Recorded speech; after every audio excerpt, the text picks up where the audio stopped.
Welcome to Americana, your top destination for the latest updates on the 2024 presidential election. I'm your moderator, Raquel Herring, here with our Democratic host, Shakia Moore, and our Republican host, Willie Montague.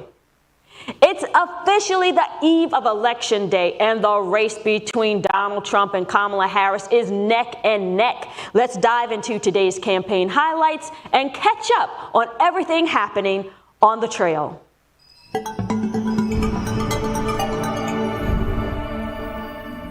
Former President Donald Trump launched a series of rallies with an energized crowd in Raleigh, North Carolina, confidently stating, "With North Carolina, I've always gotten there," and declaring it's ours to lose. Willie, Trump's confidence speaks volumes, but is it enough to secure a win in North Carolina on Election Day? Well, I'll say this. I was born and raised in the beautiful state of North Carolina, and I absolutely believe that the confidence is sure.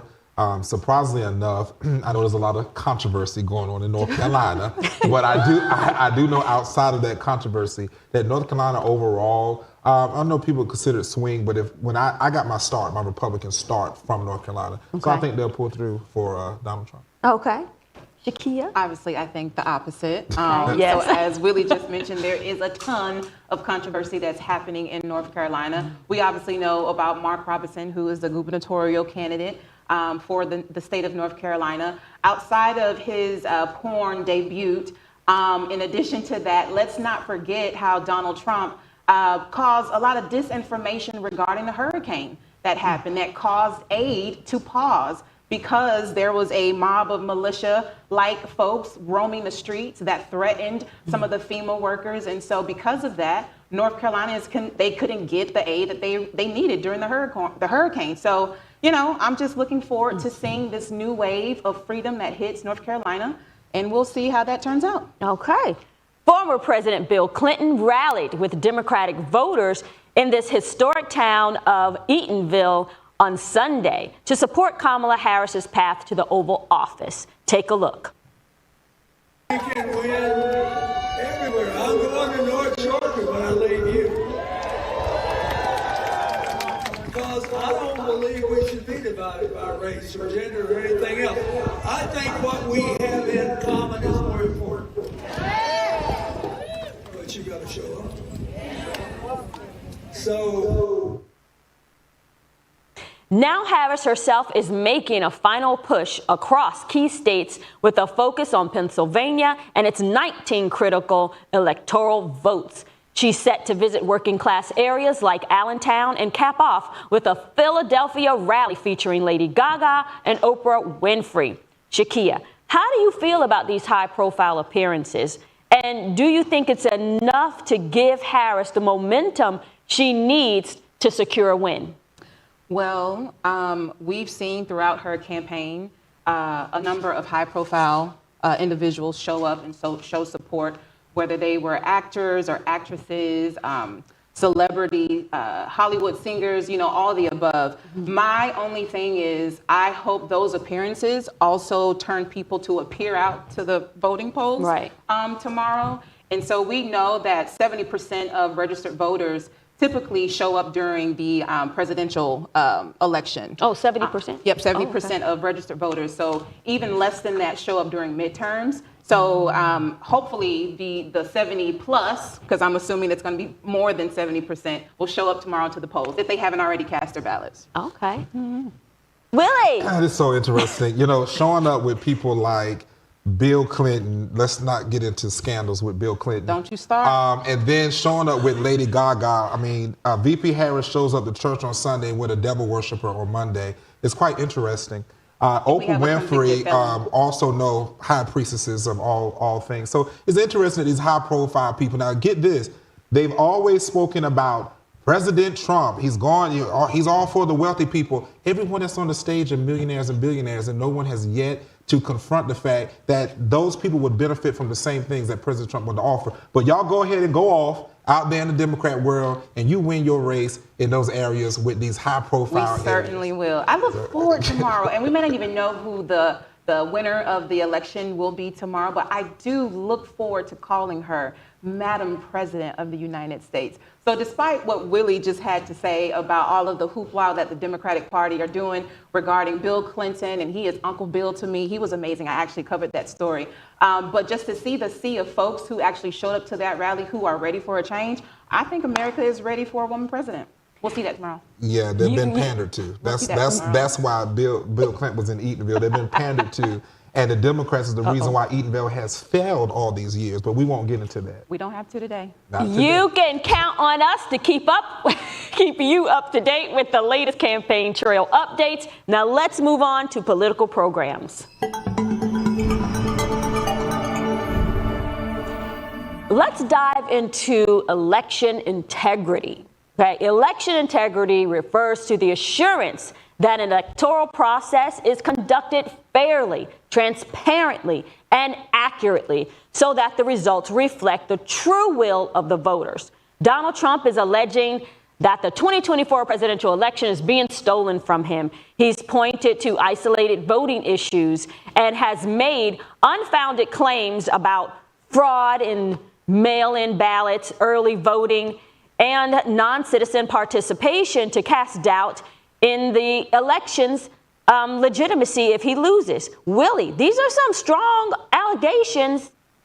So what's your take on it, please? Let me just say this, because this is week whatever of me having to come to the calls. Election integrity is 100% something that needs to be, and this is not just It's interesting that election integrity only became something that people thought was popular during President Trump's time. I have accounts of people who are on the Democrat side who also encountered where there was fraudulent activity going on at the ballot, at the polls, and when they went back and researched and see what was happening to the ballots. So this is not a Republican issue, but what I would say is election integrity, we need it across the board. Illegals should not be voting, and we should make sure to secure mail-in ballots, also make sure that we have proper poll workers. There are some places that won't even let certain people show up to but you'll call it voter suppression, show up to these polls because we're wanting to watch and make sure, which is something that should be part of the process to make sure that my vote actually counts. So I think election integrity is very important. It's not just a Republican issue. It's Democrats, because I've heard from Democrats that also have had election integrity issues in their races as well. Okay. Kia. Ooh, child. Here we go, Willie. We on to a good start on this Monday afternoon, huh? So I would have to agree with him on that. Election protection goes both ways, that it should be fair, it should be transparent, and it should be done in a legal manner. However, what we've seen since the 2020 election with the Republican then President Trump, we've seen a number of fear tactics that have really stormed this country that allows people to think that the democracy that we now know is being tampered with. So my question and what my train of thought is, for those who are currently in office who pose as a Republican, why not question the validity of your winning selection into office? Like, is it only when you lose an election is when you have a problem with the process that's in place?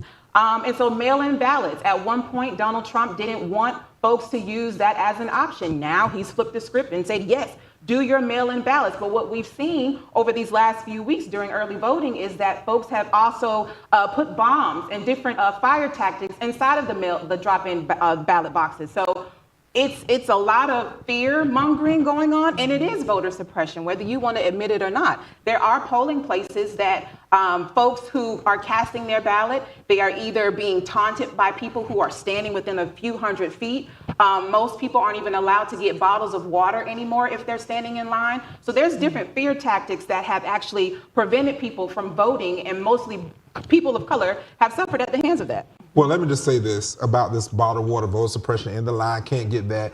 When you go to work or you go to lunch or you carry your kids, you give them a lunchbox, right?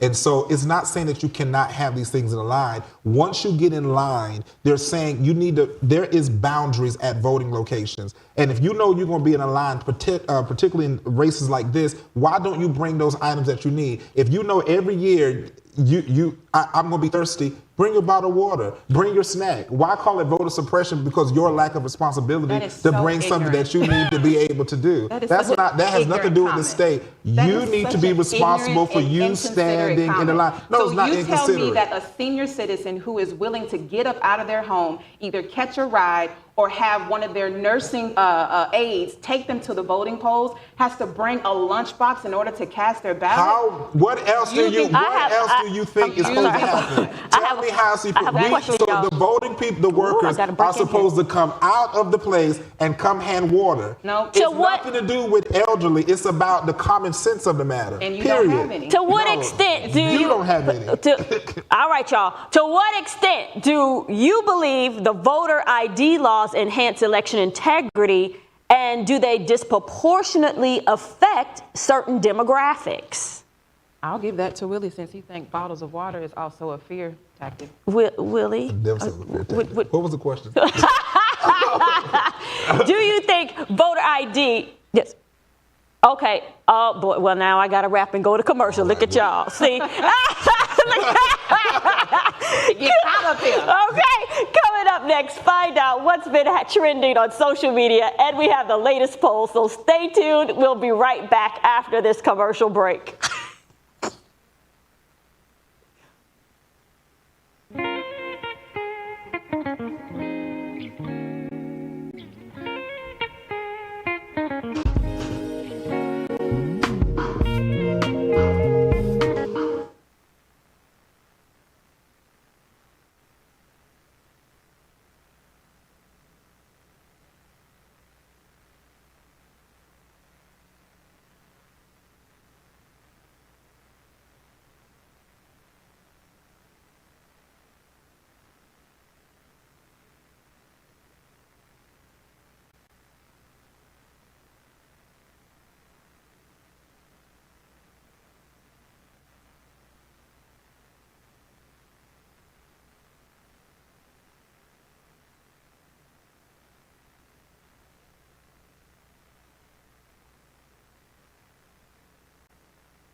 We're live. Oh, go ahead, Raquel. We got 46. Wait. If you're just tuning in, you are watching Americana, the platform where we serve you the latest updates on the 2024 presidential election. I'm your moderator, Raquel Herring, joined by our Democratic host, Shakir Moore, Hey. and our Republican host, Willie Montague. Now back to our regularly scheduled program. Stay tuned to see what's trending on social media and catch up on the latest polls.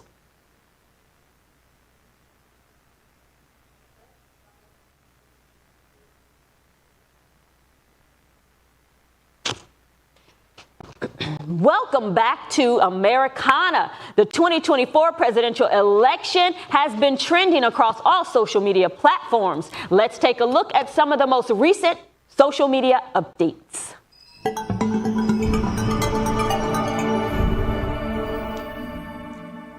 Now, before the break, we covered election integrity. In a recent 60 Minutes episode, Scott Pelley asked an election expert to present evidence debunking top voter fraud conspiracy theories. Take a look. Look at some of the conspiracy theories of fraud. We'll take them one at a time. Bogus votes are electronically inserted into tabulation machines. They're not connected to the internet. They are under strict physical chain of custody. It is really hard to get access to a physical machine and do anything to it. And even if there were some attempt to hack the machine, or probably more likely have some kind of malfunction of the machine, the audits would catch it. Another of the conspiracy theories is that illegal immigrants are voting by the millions. That is 100% false. Now, Shakia, this breakdown is coming from an election expert. What's your response to Republicans who believe the election is legitimate or isn't legitimate if Trump loses? I think if if the Republican Party is still carrying this lie 4 years later, at this point, they're just as delusional as Donald Trump.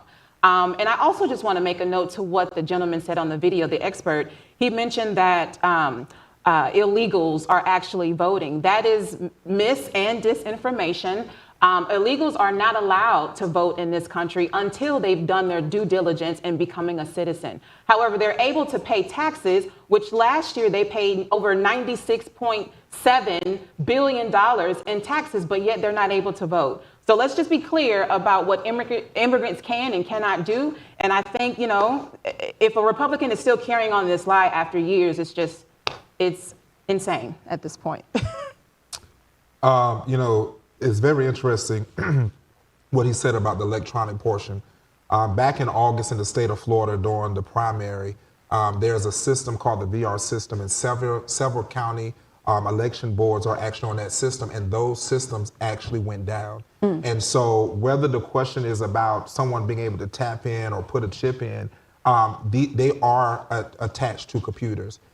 This is someone, I've spoken to someone about this, and it was proven, you can go back and research, that in August, during the primary election in the state of Florida, there were counties that had to pause the process of the election because their system shut down. So it is attached to computers. Now, widespread, no. This is the issue that I have with this thing. Of course, it's not widespread, but there are states that need to be looked at that are a little outdated than some other places. That's why it takes some state longer to get the results back than some states that are more on an electronic standpoint. So I think it's more of the issue about which states and what states has what. So I don't know if he's talking about the whole 50 states, which he cannot definitely think that the whole 50 states is just secure and that there's no possible way for things to be tampered with. I'm not saying there's across the board some wide range of voter fraud, but there is possible ways to do it. And one of the ways is as the Democrats are setting things on fire and throwing them into the woods. Now, why would we do that to our own party? That's just insane. That's also a part of the disinformation that the Republicans typically use. But do we have a moment to carry on with this really quickly? So to Willie's point about it not being widespread, I would have to agree with that. But there's a caveat.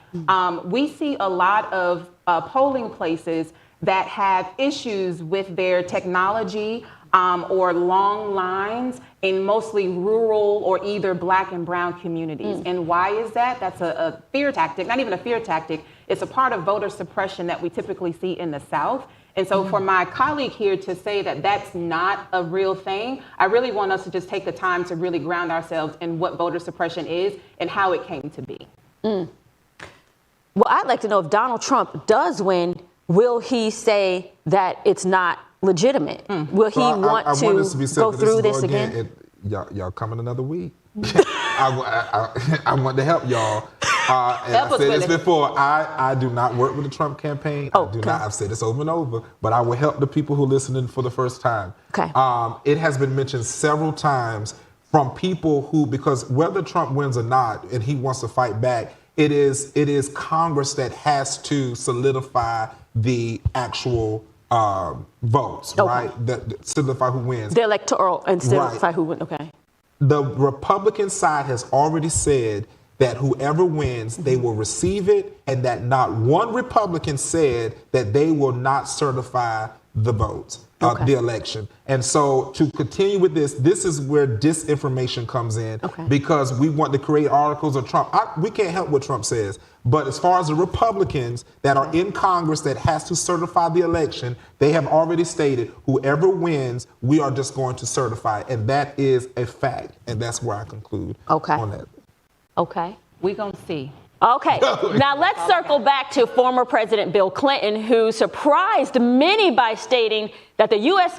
economy was stronger under Donald Trump, though he still urged Michigan voters to back Kamala Harris in the upcoming election. With early voting underway, both candidates are making a last-minute push in this critical state. Willie, talk about how Clinton's remarks on the economy could possibly impact voters' choice. To be honest, I don't think it's going to do too much, but it's just very interesting that Bill Clinton would say that the economy was better under President Trump and then go and say vote for VP Harris. I just thought that was very interesting and amusing. But that's how they are. And he's a little loose also, with his decline in his health as well. So it may have been one of those situations. But I would thank him because I've said it over and over that the economy was better under President Trump. So thank you, Bill Clinton. I hope that his wife doesn't try to stuff him in a basement with Joe.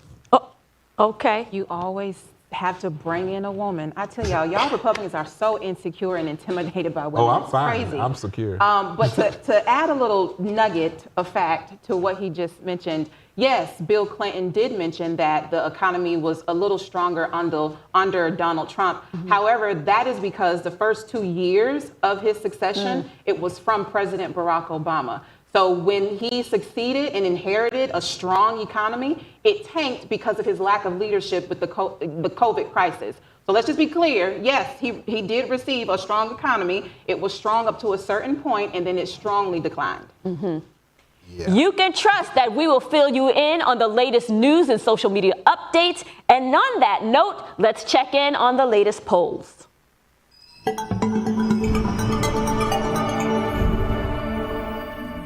As of November 4th, 2024, national polls show a tight race with Kamala Harris at 48% and Donald Trump at 46.9%, both within a 3% margin of error. Shakia, Election Day is officially tomorrow, and to this date, the race is just too close to call. Ooh, y'all.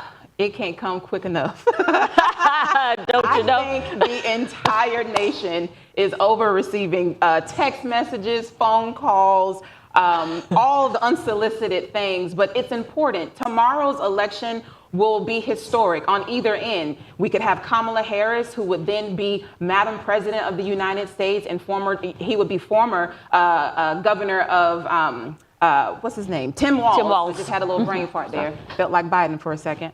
But we're going to see a historic moment. And then if Donald Trump wins, we'll have a convicted felon who will take office, 2 times impeached president take office again. And so either way, we could see how this goes. But baby, I think we are all tired of this here election. Yeah.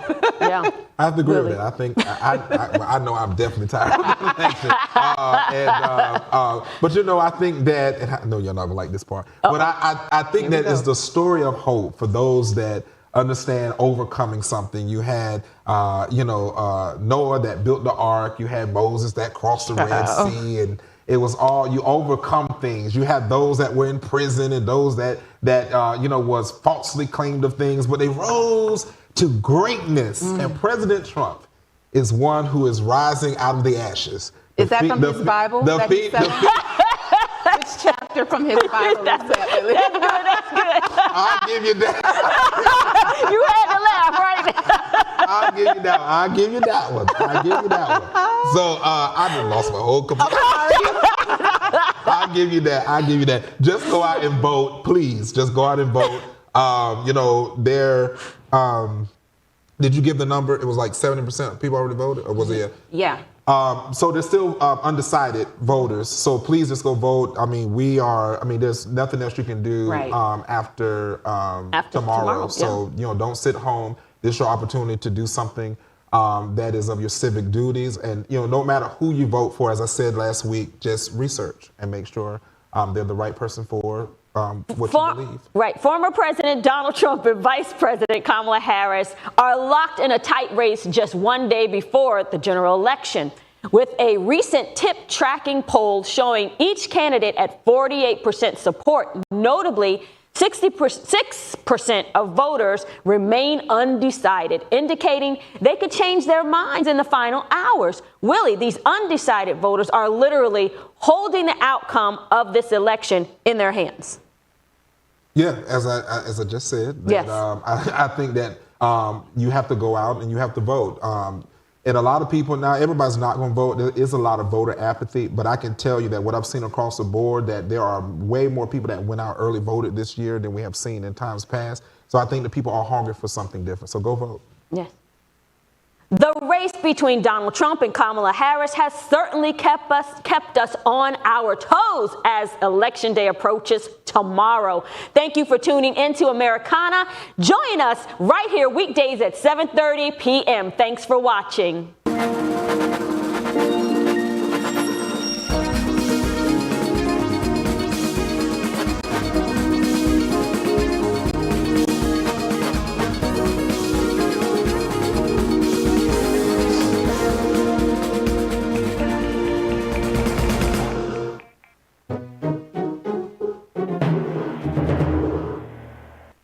All right. Y'all got it freezing in here. Sure enough. Y'all right. I thought I would warm up, but it never happened. It is freezing. Did that.